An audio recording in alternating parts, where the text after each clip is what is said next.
નમસ્કાર દર્શક મિત્રો, સાવરકુંડલાની રફતારમાં આપનું સ્વાગત છે।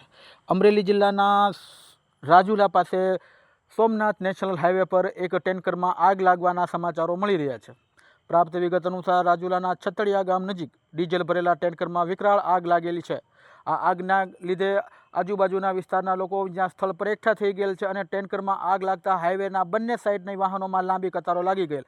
ટેન્કરમાં આગ લાગતા આગે વિકરાળ સ્વરૂપ ધારણ કરતા અફડાતફડીનો માહોલ સમગ્ર વિસ્તારમાં ફેલાઈ ગયેલ અને આજુબાજુના વિસ્તારમાં ભયનું વાતાવરણ છવાઈ ગયેલ। આ ઘટનાને લઈને લોકોના ટોળે ટોળા પણ સ્થળ પર એકઠા થઈ ગયેલ હતા। ત્યારબાદ ફાયર ફાઇટર વિભાગની ટીમ ઘટના સ્થળે પહોંચી હતી અને આ આગને મહા મુસીબતે બાદ આગને કાબૂમાં મેળવી લીધેલ છે। ત્યારે સમગ્ર ઘટના બાદ રાજુલા પોલીસ ઘટના સ્થળે પહોંચી અને લોકોને સલામતી માટે રોડ રસ્તો બંધ કરાવ્યો હતો અને ત્યારબાદ આ આગને ફાયર ફાઇટર વિભાગની ટીમ દ્વારા કાબૂમાં લેવામાં આવતા ફરી એક વખત રાજુલા પોલીસ દ્વારા આ રોડ રસ્તાની બંને સાઈડથી વાહનની વ્યવસ્થા ચાલુ કરી દેવામાં આવેલ છે। આગ લાગવામાં આવતા આ સમગ્ર ઘટનાને લઈ અને આજુબાજુના વિસ્તારમાં એક ભયનું વાતાવરણ છવાઈ ગયેલ છે અને હાલમાં તો આ આગને ફાયર ફાઇટર વિભાગની ટીમ દ્વારા કાબૂમાં મેળવી લેવામાં આવેલ છે। Bureau report, Savarkundla રફતાર, Sarfaraz Khokhar, Vijpadi.